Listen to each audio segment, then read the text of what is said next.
Howdy folks, and welcome to Amateur Poker Blunders, How Not to Play Texas Hold'em. This is the first experimental video version of my blog of the same name. If you're finding this video on YouTube, you can check out the blog at pokerblunders.blogspot.com. If you've already read the blog, you probably won't find out anything new here, but like I said, it's an experimental video version that I thought I would try out. Now, recently I was talking with a couple friends at one of our amateur poker events, and the one friend asked the other friend what he thought of my play. And he said that when I have a short stack, I do a pretty good job of playing tight and surviving and picking my spots really well. But when I do manage to get some chips, I have a really hard time hanging on to them because I tend to loosen up a bit and I blow them all away. So the two hands I'm going to show you today are an example of just that. The title of the post is A Bad Call and a Bad Push. As you can see, we're on PokerStars here. This is a $15 tournament with a $1.50 fee added on. No limit hold'em, of course. I was doing pretty good up to this point. I got about 40,000 in chips. I'm actually sitting in second place with about 40 players left out of the original 540. So the money bubble has already burst at 81 people, I think. So the stress of making the money is gone, and now I'm just concentrating on getting to the final table. When I say concentrating, I mean trying to concentrate. It's not always my best attribute, my concentration. So we're at 500 and 1,000 blinds with a $100 ante. And as you can see, I'm under the gun +1 here with King Queen offsuit. So the action is folded to me, and I make standard raise to 3,000. I hadn't played for about 7 or 8 hands since I doubled up to 40 grand, so I thought I'd test the waters here with a little raise. And immediately thereafter, the player next to me pushes all in for almost 13 grand. So I'm already thinking about folding here.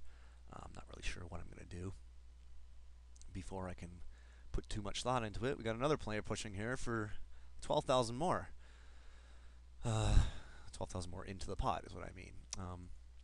And then it's folded back to me. Now, it's pretty obvious that King Queen is not going to be a very good hand in this position, but when I see all those chips in there, you know, there's 30 grand in there. It's only 10 more grand to call, which is 3-to-1 odds, and let's pretend that I actually know what that means.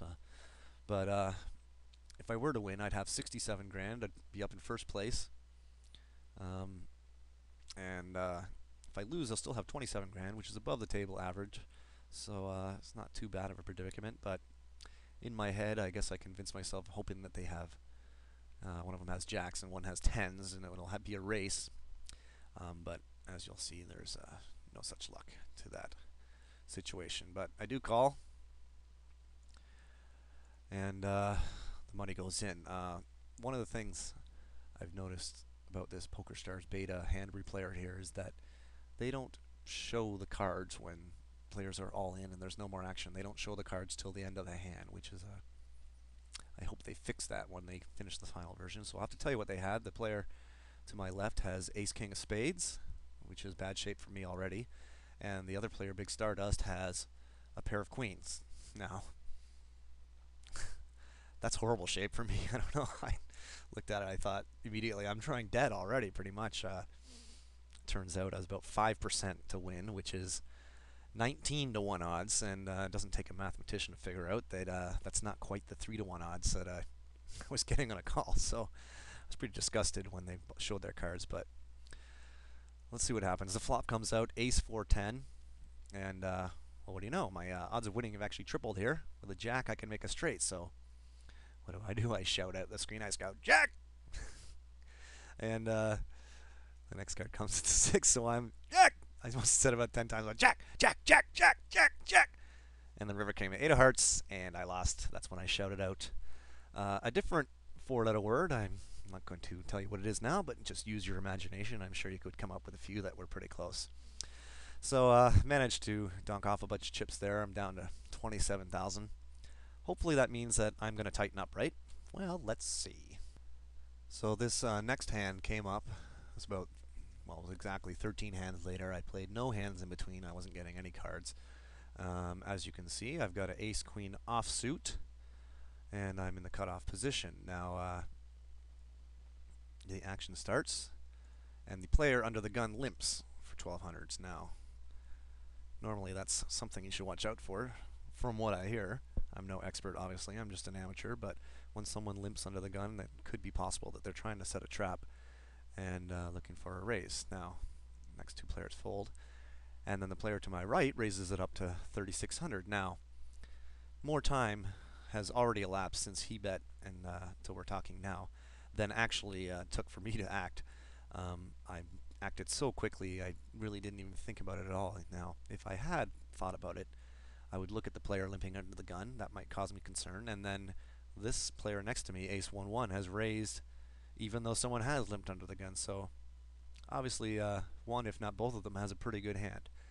But that doesn't deter me, the amateur poker player. I look at my two cards, I don't think about anything else, and I automatically push it all in for just over 22,000. Now, the action goes around. Under the gun actually limps, so God knows what garbage he had. And then ace 1-1 actually tanks for a bit. And while he's thinking about it, I'm thinking about what I've done and why did I act so quickly, and who knows if I would have acted differently if, you know, I thought about it a little bit more, but it's too late now. My money's in there, and all I can do is see what happens. So he finally does call, and the money goes in. Now, once again, they don't show the cards till after the hand is over, but he has two jacks, the jack of diamonds and the jack of spades, and you'll see why I mention the suits in a second. Obviously, I'm in a race. I've got two overcards to his pocket pair, so not the worst of situations. Could have been a lot worse. He could have had aces, kings, queens, ace, king, and I would be in really bad shape. So it's about the best I could hope for, unless he had ace, jack, but highly unlikely if he's a good player that he's going to call me with ace, jack. So, well, let's see what happens. Flop comes out, ace 6-3, yibbity-doo, I've got an ace, and I've outflopped him. So in true Marty fashion, my friends will tell you this, I went woohoo when I saw the ace, and I always do that in our poker league, and the guy who runs it says, now Marty, you know, don't get too excited, there's still two more cards to come, you know, and I'm always like, don't worry about it, I'm ahead now, that's all I care about. And but don't think I didn't notice the two spades out there, because he had the jack of spades, so I said to myself, I was like, okay, no more spades, dealer. And queen of spades, two pair, great. You know, I'm not nearly as excited about getting two pair as I was the first, because it's another spade, and now he's got four cards to the flush. And then I started pleading with the dealer. I was like, please, no more spades, please, please, please, please, please.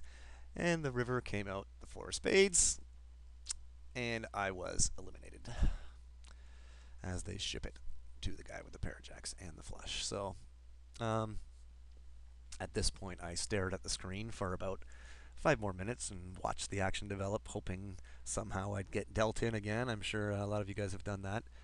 But I was out.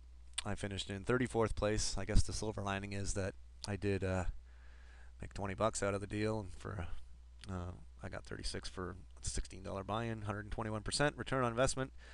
But I had already had my eyes on the over $1,500 first prize, and I guess I lost my head a little bit, and I'm out with another amateur poker blunder. So like I said, check out the blog. It's located at pokerblunders.blogspot.com, and I hope you enjoyed this video.